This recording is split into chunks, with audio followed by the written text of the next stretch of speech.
Good morning all of you. आज हम जानेंगे ग्राउंड स्टेट ट्रंक सिंबल के बारे में। देखो, कोई भी इलेक्ट्रॉनिक विन्यास होता है, किसी इलेक्ट्रॉनिक कॉन्फ़िगरेशन के लिए कई एनर्जी लेवल्स पॉसिबल होते हैं। अलग अलग एनर्जी लेवल की एनर्जी अलग अलग होती है। इन एनर्जी लेवल्स को ही हम ट्रंक सिंबल्स के द्वारा प्रदर्शित करते हैं। एक एनर्जी लेवल को एक ट्रंक सिंबल के द्वारा प्रदर्शित किया जाता है। जिस एनर्जी लेवल की एनर्जी सबसे कम होती है, वह एनर्जी लेवल सबसे ज्यादा स्टेबल होता है और उस एनर्जी लेवल को हम ग्राउंड स्टेट ट्रंक सिंबल के द्वारा प्रदर्शित करते हैं। तो किसी इलेक्ट्रॉनिक विन्यास के लिए ग्राउंड स्टेट ट्रंक सिंबल किस प्रकार निकाला जाता है? तो ग्राउंड स्टेट ट्रंक सिंबल निकालने के लिए हम एक जनरल फॉर्मूले का यूज करते हैं। यह फॉर्मूला देखो निम्न होता है।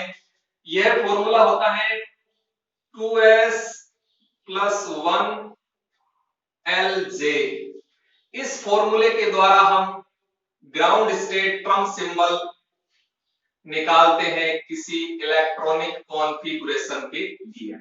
अब देखो, यहां इस फॉर्मूले के अंदर कैपिटल S, कैपिटल L और कैपिटल J तीन पद हैं। इन तीनों का क्या अर्थ है और इन तीनों के मान किस प्रकार से निकाला जाता है, यही यहाँ सबसे महत्वपूर्ण बात है। तो देखो, सबसे पहले हम यहाँ देखते हैं कि 2s plus 1 2s plus 1 2s plus 1 है स्पिन मल्टीप्लाइसिटी। स्पिन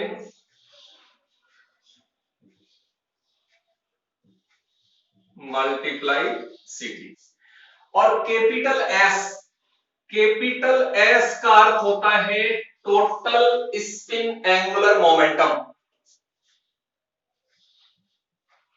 टोटल स्पिन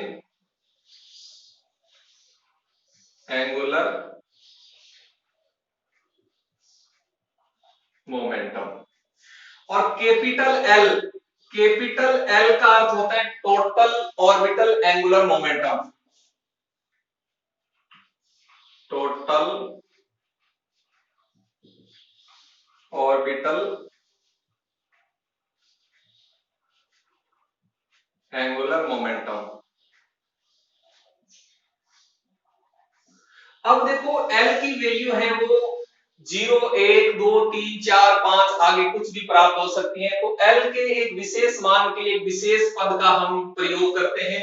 तो देखो, कैपिटल L की वैल्यू है वो 0, 1, 2, 3, 4, 5 इस तरह से हमें प्राप्त होती है। तो एक विशेष मान के लिए एक विशेष पद का प्रयोग करते हैं। तो जब कैपिटल L का मान 0 होता है तब हम S पद का प्रयोग करते हैं। S P D F G H इस तरह से हम इन पदों का प्रयोग करते हैं। इसके बाद देखो, कैपिटल J का होता है रिजल्टेंट एंगुलर मोमेंटम। रिजल्टेंट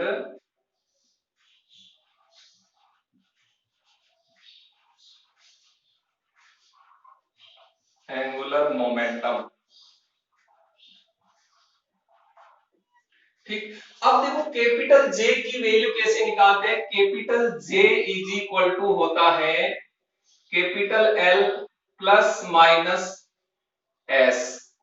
अब देखो, यहां कैपिटल J बराबर L प्लस S भी हो सकता है, कैपिटल J बराबर L माइनस S भी हो सकता है। तो यहां ध्यान दें कि कैपिटल J का मान L प्लस S से कब निकाले, यानी हमारे पास में जो उपकोष है वह उपकोष यदि हाफ फिल्ड यानी अर्ध भरा हुआ या अर्ध भरे से अधिक है, तो उस कंडीशन में हम कैपिटल J की वैल्यू है वो निकालेंगे कैपिटल J बराबर L प्लस S से। और हमारे पास में जो उपकोष है, जो सब सेल है, वो हाफ फिल से कम है, यानी अर्ध भरे हुए से कम है, तो उस कंडीशन में हम कैपिटल जे की वैल्यू निकालेंगे, कैपिटल जे बराबर एल माइनस एस के द्वारा। ठीक, तो इस प्रकार से कैपिटल एस, कैपिटल एल और कैपिटल जे की वैल्यू जब हम निकाल लेते हैं तो हम बड़ी आसानी से उस इलेक्ट्रॉनिक कॉन्फ़िगरेशन के लिए ग्राउंड स्टेट ट्रांस सिंबल लिख सकते हैं। तो हम यहां देखो ये एग्जांपल के द्वारा इस बात को समझते हैं। मान लीजिए अपने पास में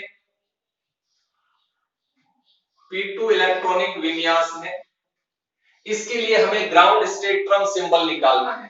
तो हम सबसे पहले क्या करते हैं, देखो पी सब सेल के अंदर 3 ऑर्बिटल्स होते हैं, पी उपकोष के अंदर 3 कक्षक होते हैं, उन 3 कक्षकों को हम बना देते हैं।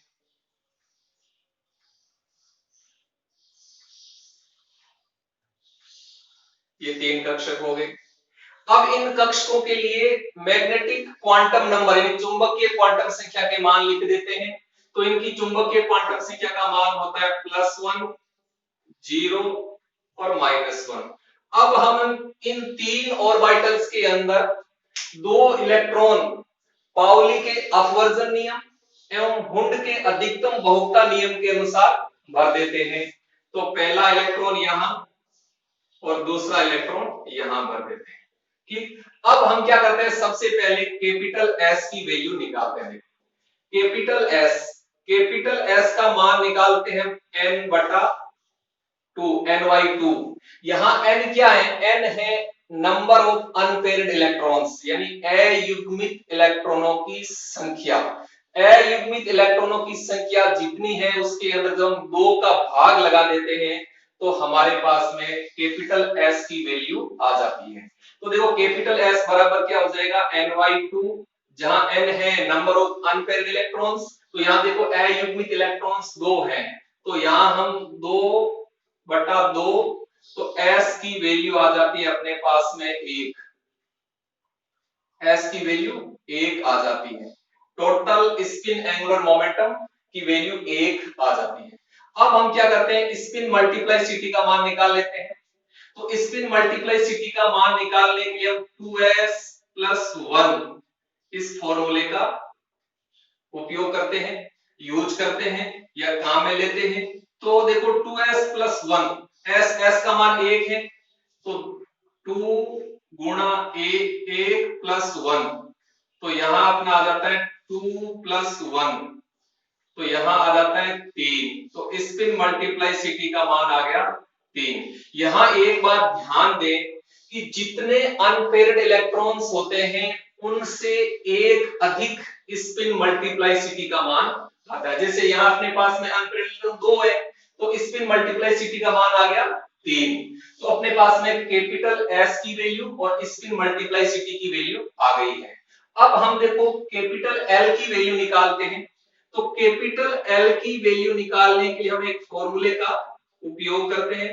तो ml1 plus ml2 plus ml3, क्योंकि यहां अपने पास में जो p सब सेल है उसके अंदर 3 ऑर्बिटल्स हैं, तो हमने 3 बार लिख दिया। अब हमें क्या करना है कि किसी ऑर्बिटल के अंदर जो इलेक्ट्रॉन्स हैं उन इलेक्ट्रॉनों की संख्या को उस ऑर्बिटल की चुंबकीय क्वांटम संख्या से गुणा कर देते हैं और फिर सभी को आपस में जोड़ देते हैं, तो हमें टोटल ऑर्बिटल एंगुलर मोमेंटम की वैल्यू प्राप्त हो जाती है। तो देखो यहां हम क्या करते हैं, capital L is equal to क्या हो जाएगा, देखो प्लस ए को 1 से गुणा करते हैं तो प्लस का 1 आता है, 0 को 1 से गुणा करते हैं तो 0 आता है, और जी माइनस ए को 0 से, क्योंकि 0 इलेक्ट्रॉन है तो माइनस ए को 0 से गुणा करते हैं तो 0 ही आता है। तो कैपिटल एल की वैल्यू आ गई अपने पास में 1। ठीक, और जब कैपिटल एल की वैल्यू 1 आती है तो हम p पद का प्रयोग करते हैं, तो यहां हम p पद का प्रयोग करेंगे, तो ये अपने पास में एल की वैल्यू आ गई। अब हम निकालते हैं कैपिटल जे की वैल्यू। तो देखो capital J is equal to, अब हम कौन सा फॉर्मूला लगाएंगे, J बराबर L प्लस एस या J बराबर L माइनस एस। तो अपने पास में जो उपकोष है, यह उपकोष हाफ फील्ड से कम है, क्योंकि हम जानते हैं कि p उपकोष में अधिकतम 6 इलेक्ट्रॉन्स होते हैं और यहाँ अपने पास में 2 ही इलेक्ट्रॉन है, तो यहाँ जो p उपकोष है वो अर्ध भरे हुए से कम है, तो यहाँ हम J बराबर L माइनस एस लगाएंगे। तो J बराबर L माइनस एस, इस फॉर्मूले के द्वारा हम कैपिटल J की वैल्यू निकालते हैं। तो कैपिटल J बराबर क्या आ जाएगा, देखो L की वैल्यू 1, S की वैल्यू 1, तो 1 माइनस 1, तो कैपिटल J की वैल्यू आ जाएगी अपने पास में 0। ठीक, तो अपने पास में देखो कैपिटल S की वैल्यू आ गई, कैपिटल L की वैल्यू आ गई और कैपिटल J की वैल्यू आ गई। अब हमें क्या करना है, ग्राउंड स्टेट ट्रम सिंबल लिखना है। तो देखो ग्राउंड स्टेट ट्रम सिंबल इस फॉर्मूले के अकॉर्डिंग लिखा जाता है। तो देखो सबसे पहले 2s + 1 यानी स्पिन मल्टीप्लाइसिटी कितनी है, देखो स्पिन मल्टीप्लाइसिटी 3 है, तो हम लिखेंगे 3। ठीक, इसके बाद में L का मान कितने, L का मान 1 आया है और L का मान जब 1 आता है तो हम P पद का प्रयोग करते हैं, तो यहां हम लिखेंगे 3P। अब अपने पास में J की वैल्यू कितनी है, J की वैल्यू 0 है, तो 3P 0। ये अपना ग्राउंड स्टेट ट्रम सिंबल आ गया P2 इलेक्ट्रॉनिक विन्यास के लिए 3P 0। थैंक यू, धन्यवाद।